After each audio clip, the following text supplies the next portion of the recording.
Truth is, I sold my house. My brother-in-law, Kevin, said. My husband and I were shocked, stunned into silence. The person most shocked of all was my mother-in-law. Why? Why would you do such a thing? Weren't you supposed to come pick me up? My mother-in-law was visibly upset, confronting Kevin. Calm down. Kevin tried to pacify her and started to explain why he did it. My name is Sandra. I do remote work with my husband Robert.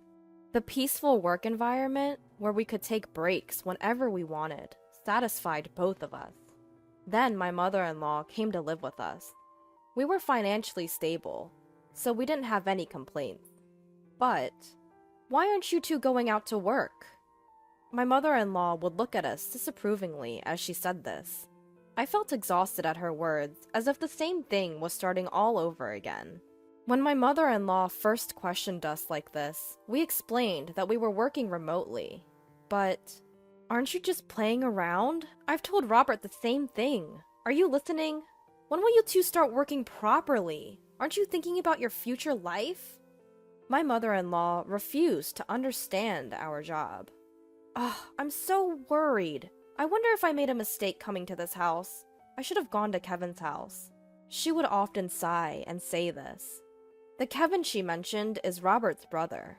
He has married a wealthy woman named Carol, who he found somewhere, and now he seems to be living off her wealth. My mother-in-law wasn't informed about this. Kevin asked us not to tell her. Kevin's house is not a small one like this. It's very large. It's like a foreign castle. Well, I'm planning to move to Kevin's house eventually, which will become my house. My mother-in-law would say this, waiting for Kevin to come get her. We knew that the day would never come when Kevin and his wife would come to pick her up. That's because Robert once suggested to his brother, who his mother dotes on, that she could live with him. However, Kevin refused to live with his mother. So, we ended up living together. And even though we were called unemployed for doing remote work, we resigned ourselves to the fact that that's just how she is. But an incident occurred that made it impossible for us to continue tolerating it. Out of the blue, we got a call from Kevin. I'll be coming over this weekend. Without waiting for a response, he hung up. What do we do? That guy hasn't changed a bit. Robert and I were baffled, and overhearing our conversation, my mother-in-law leaned in, looking delighted. He's coming to pick me up!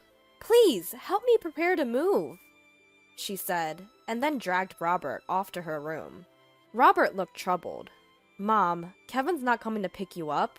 He probably called because something happened. But she snorted, clearly unconvinced. That can't be true. But he didn't say anything about picking you up on the phone, right? He just didn't say it, Robert. I'm so tired of this house. You're probably hoping to make me your housekeeper, but that's not going to happen.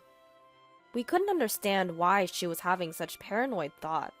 Since she came to our house, she got up whenever she wanted, didn't do any housework, and lived off the pocket money we gave her. Well, we weren't going to force my mother-in-law to stay, so we did as she said, packed her bags, and waited for his brother to come. Over the weekend, my brother-in-law and his wife arrived at our place. As soon as they entered our home, they had suspiciously ingratiating expressions on their faces. I had a bad feeling. Just then, my mother-in-law emerged with sparkling eyes. You finally arrived! Listen here, Sandra is totally inept at house chores, so I have to do them. And Robert completely ignores me. Isn't that terrible? She said that with a victim-like expression, pushed past Robert, and welcomed her brother into our home. You guys, don't mistreat Mom. There's no way we're doing that. We're giving her an allowance, and she's eating whatever she likes. Plus, Sandra is handling the house chores, Robert said, with a complicated expression on his face, but his brother just looked suspicious. Robert has always been a bit clueless, probably treating Mom badly without even realizing. And it seems Sandra isn't the considerate type. That's right! Kevin really understands me. Hearing this conversation, Robert and I couldn't help but scowl. Despite this, we decided to entertain our guests, and led the couple to the living room. We all sat around the living room table, with Robert and me on one side and the couple on the other. "Now, what are you sitting around for? Serve the tea!" "Huh? I thought you were going to make the tea, mother-in-law." "What are you saying? Making an old woman work? You see, Kevin? Sandra is this kind of person." My mother-in-law even started fake crying at that point. I was so stunned at her behavior that I didn't even feel like retorting. Once I had served the tea, the couple became solemn. The truth is, we sold our house. Robert and I were surprised and shocked at Kevin's words. The one who took the biggest shock was my mother-in-law. Why would you do something like that? Didn't you come to pick me up?" she asked, flustered, confronting Kevin. He tried to calm her down, saying, "Easy, easy," and then began to explain. "We've been in debt, and though we could repay the debt by selling the house, we're broke and have nowhere to live. So we came to discuss if we could stay here." "What? Debt?" "I was trying to start a business, but it didn't go well. Well, that happens, right?" Kevin, unabashed, laughed while saying this. Robert and I sighed in exasperation. "We only need to stay until we find a new house. Please, we have no one else to turn to." The couple bowed their heads together. I think our expressions must have been complicated. But if they had nowhere to live, we had no choice. We agreed to let the couple temporarily stay in our house. However, we made them promise to leave within a month. Kevin said, "Got it," and still laughing, went back to prepare to move their things. After they left, my mother-in-law sat silently, looking thoughtful. Robert and I assumed she was still in shock. The next day, the couple's stuff arrived right away. "This much? Where should we put it all?" "We're in trouble. We might have to sell some of it, or rent a locker." While discussing this and moving Kevin's things, my mother-in-law dropped a bombshell on us. "I've been thinking, won't we be more secure in the future if Kevin's here? So you freeloaders can leave, can't you?" My husband and I were taken aback by my mother-in-law's abrupt statement. "If you insist, I can tolerate Robert staying, but I don't need a wife who can't do anything. Get a divorce. Then the space that Sandra was occupying can be used for all these packages." My mother-in-law made this demand eagerly, her eyes shining, and looked to my husband for agreement. "What are you talking about?" He reacted as he usually did, completely astounded. Then my brother-in-law and his wife arrived. My mother-in-law greeted them with joy.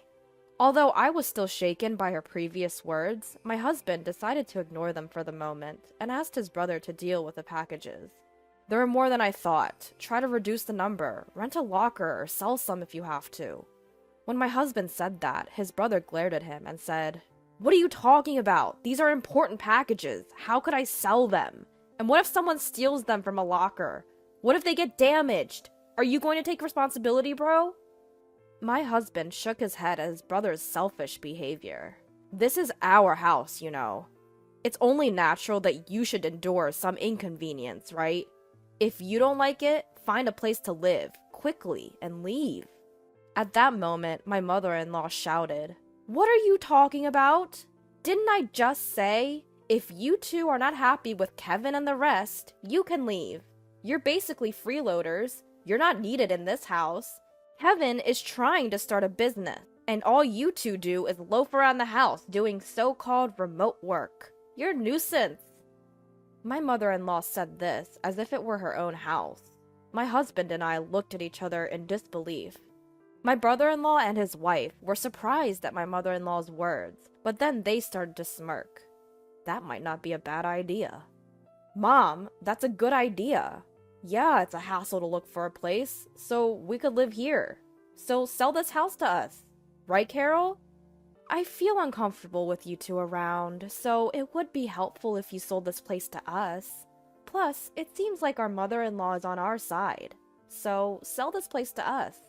My husband and I were dumbfounded at their words.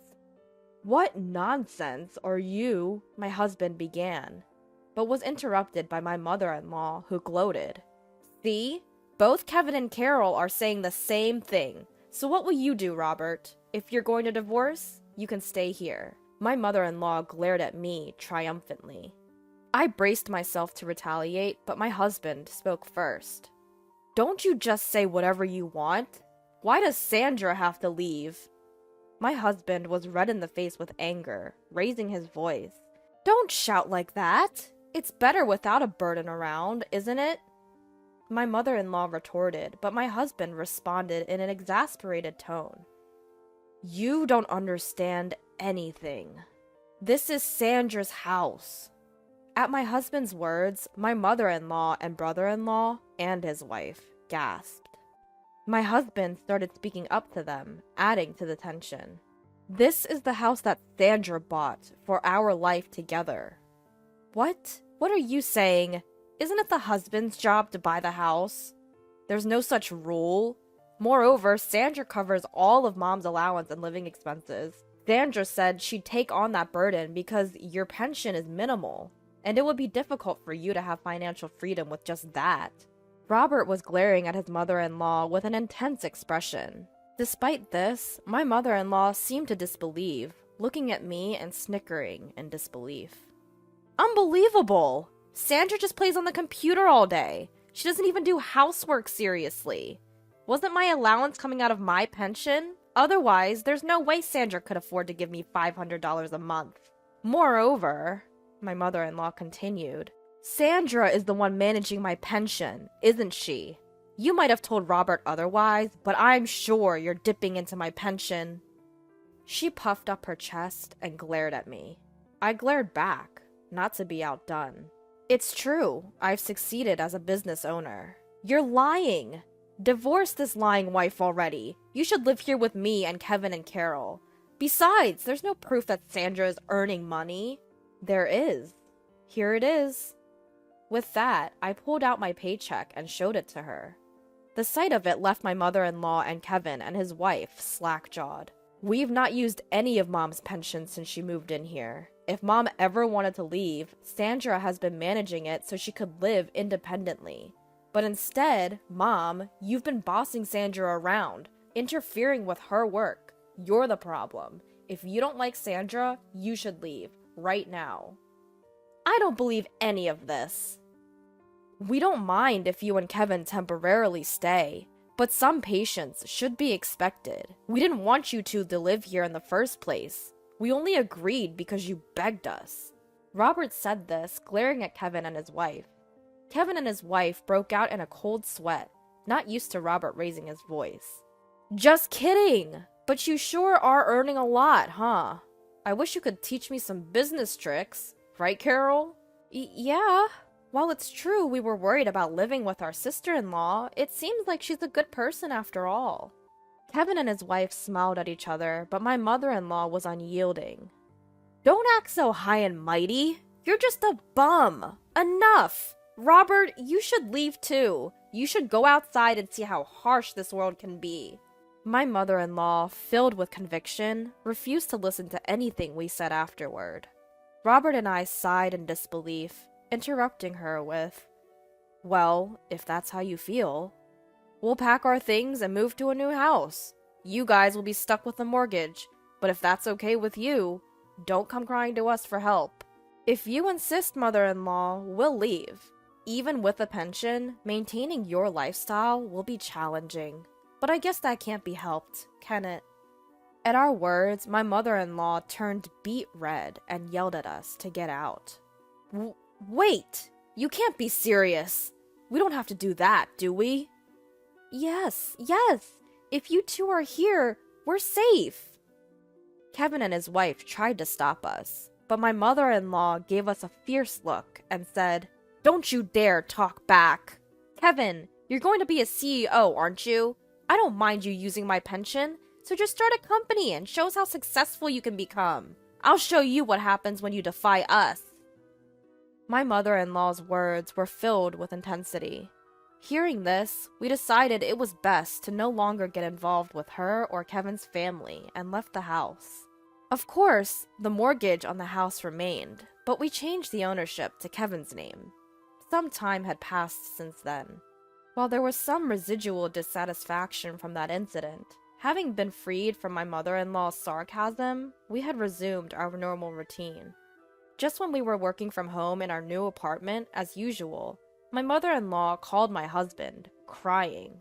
"Kevin has taken my pension and disappeared! He hasn't come back in a week! Carol and I are left alone in the house, and we're in trouble! Please help us!" She wept as she said this. After my husband calmed my mother-in-law, he asked why Kevin had gone missing. "I gave all of my pension to Kevin for his startup, but he ended up spending it all on gambling. When I confronted him about it, he disappeared!" She cried out desperately. Since my mother-in-law couldn't continue the conversation through her sobbing, the phone was handed to Carol. "Could you please call us back? We can't live like this. Ever since Kevin failed his startup and sold the house we were living in, our parents have disowned us. My dad won't forgive us for selling that house. We haven't been able to reach either our dad or mom since..." Carol pleaded with my husband. At the sight of them, my husband muttered, "I knew it," in a disgusted tone. "That's unfortunate, but don't involve us. We warned you when we left, didn't we? Even if you come crying to us, we won't help. You can report Kevin as missing to the police. It's none of our business."